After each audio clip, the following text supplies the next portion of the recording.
Hey everyone, Connor coming to you from the World Divide. Today is March 22nd, and I haven't really been looking at the news as far as what's been happening in Ukraine today specifically, but I kind of just want to talk in more general terms on kind of what are we going to see ahead in the future. What might we expect? Right now, there are three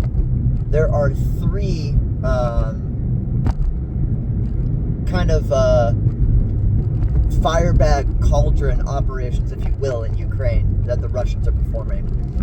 There are three encirclements that the Russians want to achieve. One is in Seversk, which is a kind of a smaller town north of Bakhmut. This lies west of Severodonetsk, Lysychansk. And this is a town where the Ukrainians have had a pocket of forces east of Seversk for quite a long time. They've been fighting for many, many months. Artillery duels, reconnaissance operations, all this stuff. But not huge maneuver operations or really any attempts by the Russian side to really push the Ukrainians in this area. Further south in Bakhmut, that situation is absolutely abhorrent for the Ukrainians. Between the northern and southern flanks of Bakhmut in this current encirclement, the town is tactically, operationally encircled. The Ukrainians have a 2-mile gap between their holdings in Ivaniska and Krimova. The two villages holding things slightly open for Bakhmut. At this point, the Ukrainians cannot step back. They have probably around 20,000 troops stuck in Bakhmut. They can only send them out in groups of 10, 20, 50 at a time, or else they get absolutely annihilated and suffer horrendous losses, which they are going to anyways. And then huge talks of this kind of Ukrainian counteroffensive as well that has been hyped up. It's really, I find, I'm very pessimistic about the Ukrainians' chances to dislodge Russian forces at this point, especially since they've committed so many troops to Bakhmut. They've committed so many troops to holding Bakhmut and to fighting in Bakhmut that they're almost out of reserves. The Ukrainians have nothing. They barely have anything left. And while this has been happening, while fighting has been going very intensely in Bakhmut, the Russians have been pounding artillery, pounding rear positions very recently, prioritizing that instead of frontline positions as much. And what the Russian forces are trying to do is they actually wanted the Ukrainians to double down and draw all their forces to Bakhmut, so that way they could activate in Avdiivka, further south. Avdiivka is the largest stronghold that is west of the next city. The Ukrainians have been using fortified positions that have been built up for 8-9 years, and they've been using these positions to heavily shell, bombard, and mine the next city. 1,000 civilians have died since the beginning of this SMO, beginning of this phase of the war where the Russians get involved. And it's hugely tragic. It's tragic that the Ukrainians are actively targeting civilians at Donetsk City, but they also don't have a choice. They don't have a choice. It's the only way they can. It's the only thing they can do right now, while they're being pummeled by Russian artillery and slowly but surely losing ground. Now that much of the Ukrainian reserves that were intended for a spring counteroffensive and maybe Zaporozhye, maybe another front line, are all being committed to Bakhmut. All the Western equipment being committed to Bakhmut, and the Russians are now pinning them down and activating in Avdiivka. And this could have been the plan all along. It feels like it likely was.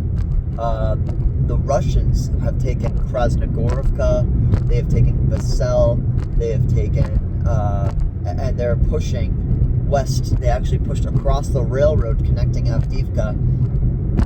Now Avdiivka is operationally encircled. So, the Ukrainians are in a very tough position. The weather recently has been very, very muddy, but it's starting to get better. The ground is starting to harden. We're starting to see spring come.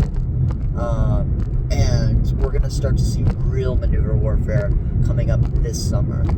So what should we expect? We should expect the Ukrainians to fight. We should expect the Ukrainians to hold out as long as they possibly can. And we should expect the Russians to sit back and pummel them with artillery and to make small maneuvers, slowly, step by step, pushing, in every weak spot possible, doing reconnaissance, drone attacks, cruise missile attacks. We should expect all these things. Maneuver warfare will not start until the ground is good, until the weather is favorable, and then things will really heat up. And that is what we're seeing right now. That's what we're seeing today. How will the situation change?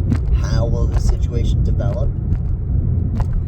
You can make predictions. You can try to foresee and look into the future, but it is very hard to know.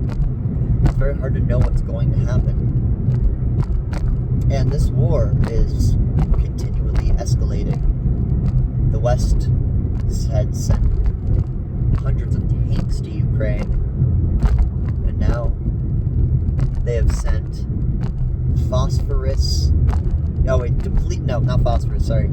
depleted uranium artillery shells to Ukraine. Depleted uranium artillery shells. What does that mean? So the Russians are going to react to this. This is another red line. This is another red line that has been crossed as far as the war and escalation. What depleted uranium shells will do, if the Ukrainians use them, is they will not only be able to shell an area and cause casualties among soldiers, they will also be able to make the ground, to make the area polluted and toxic to where no one can make offensive actions. No one can move. This move signals that the Ukrainians are becoming desperate. It also signals that they are, the Western countries are not turning their heads back. They are willing to escalate things further and further. It makes me wonder when, not if, when we will see fighter jets enter Ukraine. When will we see NATO pilots acting as Ukrainian soldiers?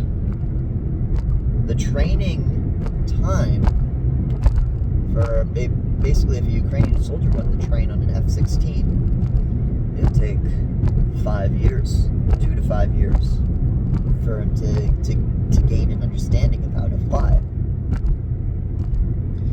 And with the timeline of this war, NATO does not have time to train Ukrainian soldiers how to fly their planes. So if our Western jets got involved, it would have to be NATO pilots. This is the fear. This is the fear. We had Xi Jinping recently visit Moscow for a 3-day visit, talking to Vladimir Putin, making deals, making arrangements, probably signing military contracts. China needs to understand this war. China needs to know. They need to know what they have to do to counter NATO. They need to know what to do. They need to understand the possibility. What would happen to them, and what strategy they should pursue if they invaded Taiwan. And this is just a losing battle for us. we need to get out of Ukraine. We need to reorganize and we need to rethink our strategy.